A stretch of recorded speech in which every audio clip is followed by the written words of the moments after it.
During my divorce, can I get my spouse's business records? It's an excellent question. It's a very popular question.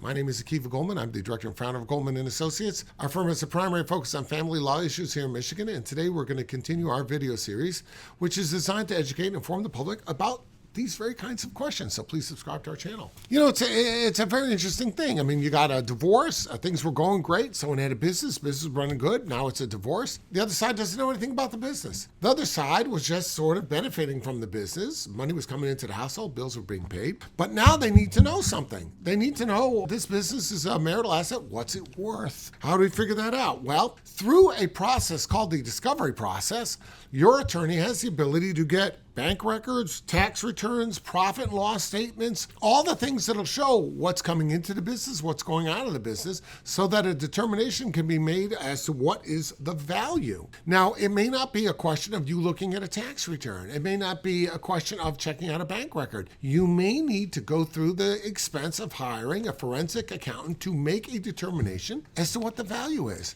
And frankly, the courts want to know what the business is worth. Don't expect some judge, amongst all his work that he has to do, that he or she is going to start figuring out, well, I think the business is worth $1 million.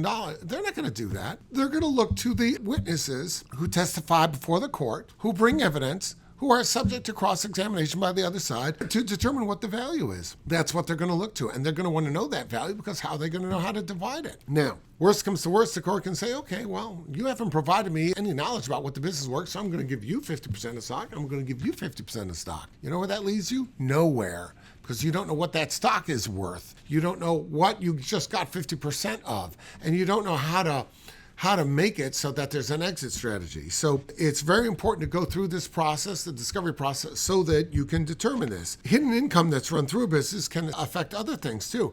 It can affect support. It can affect property division. So it's really important to know what is going through the business, what's actually coming into the business, what's going out. If the person who owns the business is simply taking a salary, well, it makes it an easier situation than if they're not taking a salary, but they're paying their car bills to the business, their gas, their phone, their insurance, all these things the business is paying for. So they're showing that they make very little income, but most of the bills that they normally need to get paid, they're getting paid anyway. That may be unrealistic. A forensic accountant may say, you know what, that's got to be built back into their salary so we can come up with true numbers. That's just an example. Whether that would happen in your case, I can't say. It's going to have to do with the specific details and the facts of your situation. If you have questions about it, therefore, reach out and we'll be glad to help you out. 248-588-3333. 248-588-3333.